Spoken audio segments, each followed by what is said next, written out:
So Alex, are you ready? Sure, I'm ready. Thank you. Welcome again to episode number 9 of Lessons with Leaders. Today, my guest is Alex. He's an expert in IT security and all things business. So I have him today to talk a little bit about what IT should look like or what people should be concerned about from a personal level and from a business level. Alex, welcome. Thank you. Thanks for having me. Excellent. Well, Alex, I do this with all my guests. I always ask, how and where did we meet? We met at a Canadian Tire waiting for our car or parts. I don't even remember. It's about 4 years ago. And because you and I, we are both very introvert people, which is a lie. Extroverts? Introverts. Extroverts. Yes. We just started talking, and we just kept in contact, stayed in contact, and now we're here. There you That's go. yeah. It's funny what happens when you put away your phone and you talk to people, right? Yeah. Because that's what we did. We just put our phones away and we didn't have our phones out. We just talked. And yes, it was the Canadian Tire in Cole Harbour, and I was there for an undercoating of my car. Yeah. Excellent. I don't even. I think I was there for winter tires and stuff, something like that. That's good. Cool. Well, I'm glad we kept in touch, and we I know LinkedIn and emails has kept us together even through the pandemic. We always kind of kept in touch, so that's good. True.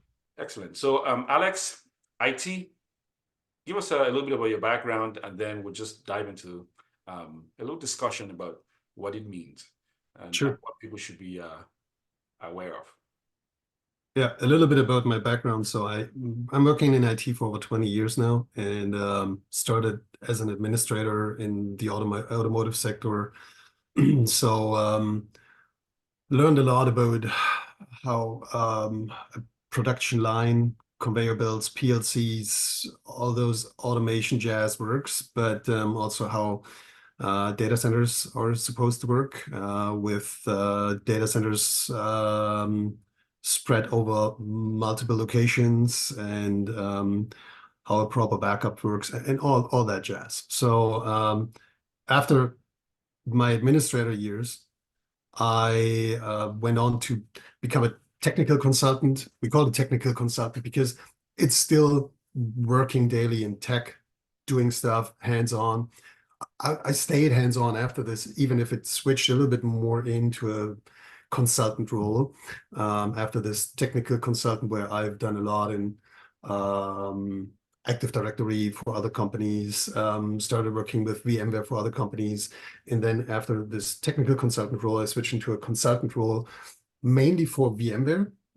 So I specialized in VMware technologies, most of it really in this server virtualization world, because VMware also became so big that you had experts for desktop virtualization, you had experts for network virtualization when this became a thing.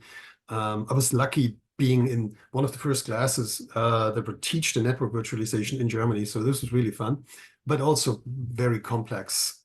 It is still complex. It became a little bit easier.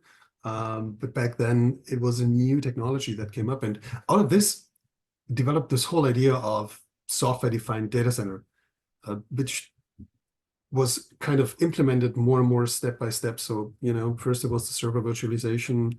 Maybe before that, it was even some sort of parallels virtualization, kind of containerization, where today everybody's talking about Kubernetes. Back in the days, was already kind of containerized in a sense. And so I went on and did do VMware, but also did some stuff around Microsoft SQL databases, Microsoft Active Directory, dived deeper into this whole storage topic because it belongs to VMware. So what I tried to do is lead customers into their new data center deployment, on-premise cloud solutions, software-defined data center solutions, taking into account all of their business needs, kind of what other systems do you have that need to run on your new environment? How does it need to get accessed? I don't know, talk to the third-party vendors, all of that. So, and after my consultant years, I worked as a team leader first and later IT department head for a company in Germany that did e-commerce, e-procurement, and individual software. I was responsible for first and second level support for hosting of those systems in the data center. And I did this until 2019 and then moved to Canada with my wife and with my kids, moved to Nova Scotia. I was still studying when I moved here because I never did a master's degree. And I thought it might open up some doors when I do this. So I studied and worked on my MBA remotely when I landed here. And it was a good decision to do it remotely because a couple of months later we had lockdowns. And Right. so for me, nothing changed. Still went on doing this. It was challenging. I mean, moving to a new country or a different continent can be very stressful. And when you are still studying, it's even more stressful. Long Right. story short, I finished my master thesis in 2019. And in the meantime, I worked as a VP of IT for 3 startups. Okay. And also help them setting up, their Microsoft 365 environment and all kinds of remote systems, which we needed because of the lockdowns. I mean, everybody was working from home, so we needed to switch a couple of systems just online. Worked pretty well. And after a while, startup life, ups and downs, funding coming in, no funding coming in. I decided to create my own sole proprietorship to just have the ability to make some work outside of my job, of my engagement. And I've cut my job down step by step and went more and more into my sole proprietorship and then my own company. So I incorporated the company in 2022. And yeah, it just grew since then. Hired my first 2 employees in 2023 and hope to hire more people in 2024. So that's my background. And I hope it was not too long. No, no, that's perfect. So Okay. now with that in mind, and then when we had talked earlier, we had mentioned about how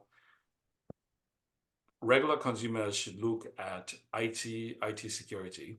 And then we also talked about how businesses should properly set up their IT infrastructure. Can you just talk a little bit about that? Sure. I'm sometimes really shocked coming into some businesses the first time to see their IT setup. But we also have to keep in mind that, let's say, especially in Nova Scotia, most companies are small companies. Right. And dealing with startups, they just wanted to make things work at the beginning.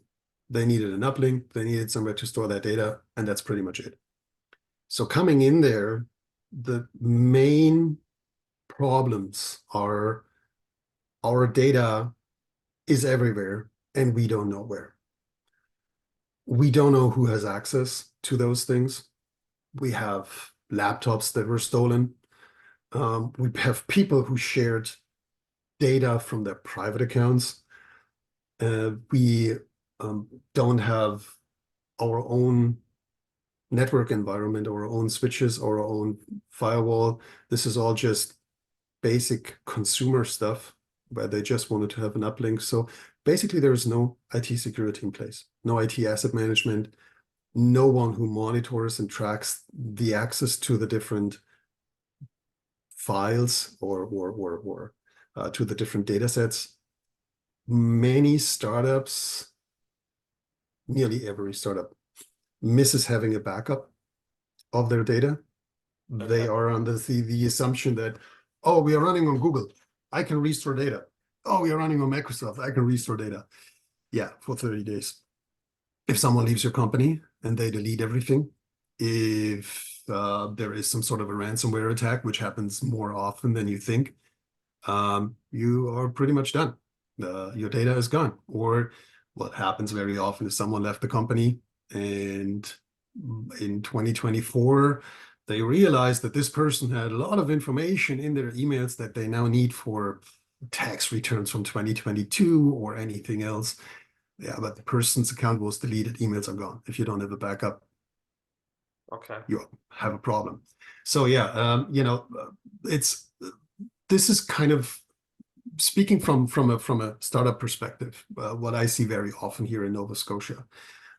Personally, you can implement whatever you want from an IT security perspective in a company if people use their private accounts, which are not properly secured, if people reuse passwords that they reused for private accounts, private platforms, and so on, if people use public Wi-Fi's without a proper VPN connect, all of that jazz. I have no chance as IT. So what is important is also educating people, put policies in place and control them. Not controlling the people, control the policies. Glad to help. Yeah. So is Yeah. a big component of your work with your clients that education piece? It is. We're also working with an external platform, Know where we offer training. So we do workshops. I do workshops for customers. Normally, I do workshops, record them, put them into their Microsoft 365 environment somewhere on their workshop channel, and everyone who's joining the company must, I say, should watch the workshop to have a first idea of what tools do they use, what are basic IT security requirements when it comes to simple things like multi-factor authentication, password managers, all of that jazz. And yeah, this is basically what we do. Yeah. Right. So I guess the truth then is that every employee, new or old, can be a weak link if they don't understand security policy. Yeah. Yeah. And it's not only IT security. So I can talk maybe a little bit more about what we do as a company at all. So the different levels of services that we provide. And yeah, the weakest link, one of the problems is that the attack vectors change every year. New technology comes in. One of the biggest chances, but also threats at the moment is AI. There was just an article yesterday or so. I don't know if you responded to this as well. I can't remember. Maybe it was someone else, but it was about creating a video just from a picture. Yes, I sent that to you to Yeah, check yeah. out. Yeah. So what does this mean in the future for video messages that you get from your CEO? Interesting. Right. Changing your voice to a famous person on some AI platforms was kind of fun. But now you can upload a little audio, maybe even out of this video, and you can be Alex or you can be Emo just on the phone by calling in somewhere. So, and those things constantly change. So it's important to educate your employees every year about what is already known, what are old threats, and what are new threats, so that they can act and react properly. So it's not only the updating of the software to the newest standards and whatever security suites you use, it's also the education piece that you need to redo every year. And the other thing is, some companies do not even realize that they need to have certain certifications in place, like PCI certification, a HIPAA certification, or talking about Euro and ISO 27001 certification, and that education of your employees is part of the certification. And you need to make sure and you need to prove that they attended a yearly security training. So this is something that we can provide with, this platform. Excellent. Now, from the personal consumer point of view, so the everyday person, what things should they be aware of in terms of security and IT? I mean, everybody has a computer at home and an internet connection. Yeah. Yeah. I mean, first thing is always what I tell my kids. Everything that you upload is there forever. Just be aware of this. So make sure that not everybody has access to this stuff and that you secure it properly. So you can use a password manager also for your family and private. It makes things so much more easy because you only need to remember one secure password. You have one multi-factor authentication, and then you have access to all your other passwords. Never ever reuse a password for different services. And it's not that maybe it gets hacked. Maybe the page where you use the password got hacked and then it's exposed. You can test this on a page which is called Have I Been Pwned? If someone is interested. Maybe you can post the link under the video. And so, you know, passwords get hacked, pages get hacked, service providers get hacked. So just make sure that you use different passwords for every different provider, every different page, and use multi-factor authentication as much as you can. Use multi-factor authentication, especially here in North America. Use it with authentication apps and not with SMS, because it's also pretty easy, I say pretty easy, to hack your SMS, your phone, so that they get rerouted to a different phone number and a different phone. One other thing is, and this is getting really annoying more and more, is social hacking. So spams and phishing mails where you, I don't know, they ask for whatever information. I even have this in my security workshop that I do for a couple of companies that, you know, people think they get hacked by someone sitting in their basement and stuff like that, you know, and they do all this crazy coding stuff and so on. But no, you get hacked by everything that you expose on social media. You get hacked by, I don't know, you are bored at 2 o'clock in the night and you do a test by what kind of bread am I or stuff like this. You don't know that, you know, there's some stupid stuff on the internet that you can do. And yeah, everything that you expose is being used by hackers, by people who try to log into your bank account or whatever, and is being used for those attacks. And it's not that they sit there and try passwords and stuff like this. This is all automated by scripts, you know. And yeah, so maybe this social hacking aspect is also very important to keep in mind as a private person. Be careful where the links you click on, the platforms you sign up, the information that you make public. Do you have something that kind of gives some guidelines that we could share with people? Not directly. So, I mean, there are hundreds of information sources in the internet that you can use. Maybe I should record an IT security workshop for the public. It's a good idea. That might be a very shareable thing to people because yeah, absolutely. Also because Absolutely. somebody would see an app or see a website and go, "Ooh, this looks like it's going to help me do something," and not take the security precautions that they have to take to make sure that they can't get hacked because of that. Yeah, yeah. And maybe one thing to mention, what I love to say always is hackers don't hack in, hackers log in. You know, they have your credentials and they log in. So it's not that stuff gets really hacked in a sense. Yeah, it's you know, like I said, you can just search for security advice for you as a private person. But the main thing is use common sense. Right. As is, be careful, and use common sense. And if you think something sounds sketchy, it mostly is. Yeah, that makes sense. If it smells fishy, it's probably fishy. Yes, that's true. Absolutely. That's good. Okay.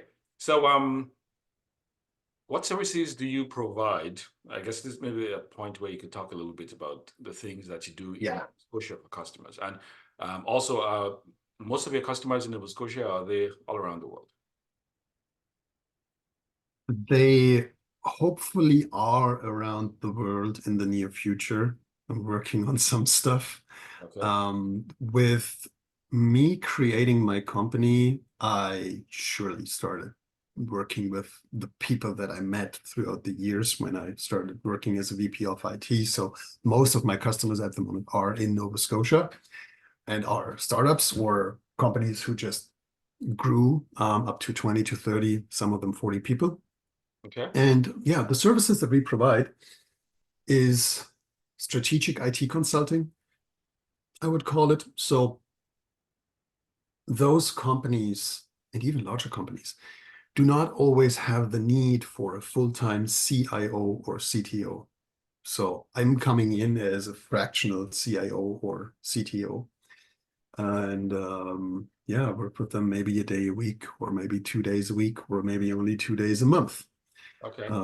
For helping them setting up their IT environment properly, or setting up even their IT connections and IT relationships with external providers that they already work with or that they want to start working with. That being said, it does not necessarily need to be this CTO and CIO position. It can also be that they have a specific IT project where they need an IT project manager. So that's the second thing that we do, IT project management. One problem that I see very often is that you can get project managers out there, really good project managers. They know what they do, but they do not necessarily speak IT. So Right. they might not fully understand what the third party vendor uh, needs, what they're talking about. Um, Implementation timelines are maybe hard to understand because they don't understand the complexity of it, what needs to be done in the backend configuration, or what APIs need to be established, need to be configured. Right. So that's why it's good for IT projects to have a project manager with IT background Right. and also business background. It's also good. This was also a reason why I did my MBA. I wanted to have this combination of IT knowledge and business knowledge, and also the theoretical part, even by the fact that I was in a leading position before. Yeah, and so we just partnered with a company in Toronto who's doing hardware development and software development, and they say they have very often customers where the customer does not have anyone who could set up the IT environment that they need Right. to host the software part, to take care of the software hardware connection, all of this. So this is where we come in. And once those things are up and running, there's the next question. Who's taking care of it on a monthly basis? Who's monitoring it? Support Who's model. maintaining it? Yeah. So then we talk about managed services. And that's the third thing that we do. So everything around your Microsoft 365 environment, around your network infrastructure, your firewalls, switches, and so on, the daily stuff that needs to be done, this is what we do. So it's interim IT management on a C-level position or VP of IT. It's all around IT projects, and it's managed services. I have to say we mainly focus on Microsoft 365. Sure, we can also do Google or anything else, but I think you should focus on maybe one platform where you are specialized in and you feel really comfortable with. And for me, and I might, I don't know, get some comments about this when I say this, but I think Microsoft at the moment has, with Microsoft Teams, the best collaboration platform out there. And what most customers also don't realize is they get a lot with their Microsoft 365 subscription. So this is also where we help customers identify what services they could use or what applications they could use from subscriptions that they already have, because they miss out very often. I have seen scenarios where people have Teams, and then Yeah. they go buy a second product that does something that's already in Teams, but they don't know that they have it. Yes. So is Yeah. that, you see that a lot too? I see this a lot as an example, procurement. So when it comes to employees and whatever hardware they want to order or licenses or anything else, you should have a process in place where, let's say up to $200 or $250, there's just one approval needed, and everything above, you want to have two approvals. So it's an approval process that you want to have. And you don't want to have old school Word documents that you send around. This can all be done in Microsoft Teams. This can all be done on the Microsoft platform with emails or even with little pop-ups in Microsoft Teams where the one who is approving it can directly say approve or deny. And then it's automated, paperless, and you also have the proof of the whole order process. Another thing is we have a small company where we work with, and they have a small warehouse. So they need some sort of a warehouse management, but they don't want to, buy a third-party solution for a lot of money. So you can do this with Microsoft Teams. It's easy. And yeah, some I don't know, from travel to some other things. So there are a lot of things that you can do on the Microsoft 365 platform, even up to business intelligence solutions. We had a project with a Dataverse project where a startup needed to collect the data that they produced out of their lab with different tests that they've done somewhere in the database so that they can analyze this. And you can also do this on Microsoft. You don't need a third party for this. So was this with Power BI? They can now use Power BI, but it was with, it's called Dataverse. And I have to admit, one of my employees did it. So we could dive deeper into this, but then I would invite him. That's good. No problem. Okay, so where are you located? We have an office in Dartmouth. This is where we are located. For now, it's a nice shared office. It's yeah, it gives us the option to grow and be flexible. I love those shared office versions, and also by being directly in Dartmouth, directly in the city, it's easy to drive over to the customers in Halifax or Bedford or anywhere else. So yeah, very central here in Nova Scotia. Yes, and I know there's lots of parking there, so that's good too. Yes, true. Yeah, that's always a problem, and you don't pay for parking there. That's also good because parking downtown Halifax, it's not nice, and it's very expensive. So if you're looking, say this year and next year, any big plans for the company that you can talk about? I would say so. One of our main clients want to start their production in August, and we have done the whole network planning, data center planning. We are the ones who are building the on-premise cloud, and I'm in this CTO, CIO role for them. Okay. So I'm also coordinating between all of the other third-party vendors. They have a huge part of their production is automated with a robotic company.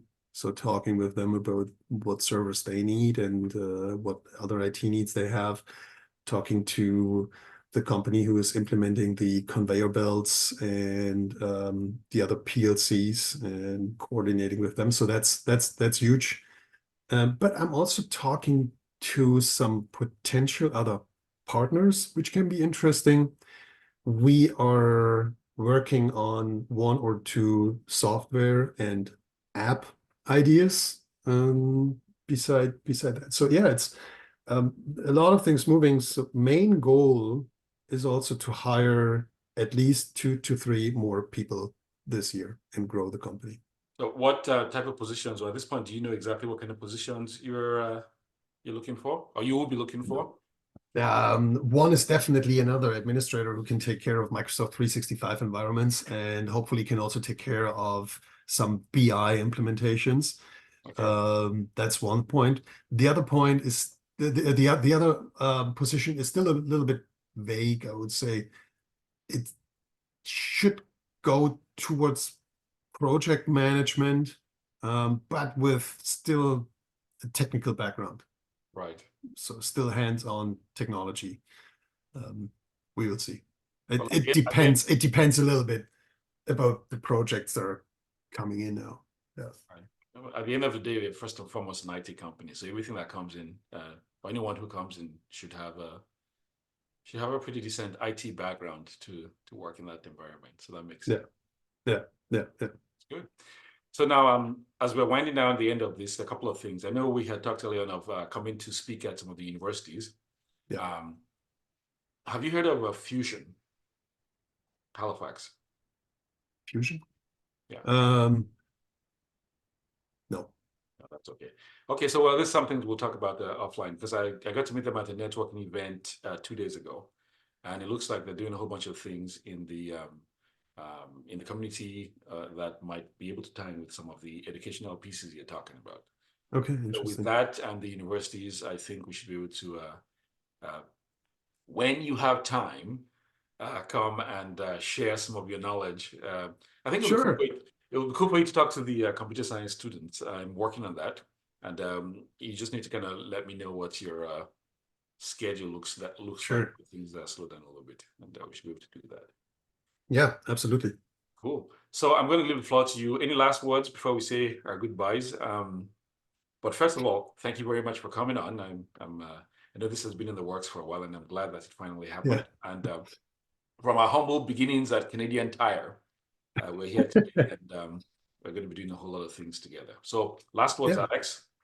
I have to say thanks for having me. And yes, coming from Canadian Tire, our first meeting to the podcast, and you and I, we are talking about a couple of things that we want to do together.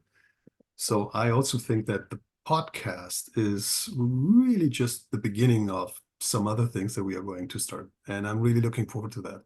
I like that. Excellent. Well, look, you know what I'm going to mention here? Your wife has an awesome bakery, which we're going to promote. I'm not going to do Yes. promotion here, but we're going to talk about that. And if we have to do a video shoot or whatever we have to do, we're going to do that. So Yes, absolutely. And that it's I also want to mention that I'm very happy and very proud that we are going to be a sponsor of the Eastern Shore Breakers, the lacrosse team. So the youth lacrosse team, and are going to sponsor some slacks, some jerseys and stuff like this. And my older daughter, it's her second year in lacrosse. It's now U17, and it's a lot of fun. And for everyone else, if you haven't been to a lacrosse game, go see the Thunderbirds, and also come and see some of the youth players. It's a lot of fun. It's a great game. excellent. Well, you know what? In the basket of links you're going to be sending me, which it looks like they're going to be quite a few, we're going to include your wife's bakery, all the Yeah. lacrosse stuff, and everything else we talked about. Yeah, awesome. Yeah, hey, happy to share. Excellent. Look, Alex, thank you very much. And you have a fantastic day. And we're going to be talking soon. Okay. Thank you. Thank you so much. You have a fantastic day too. See you.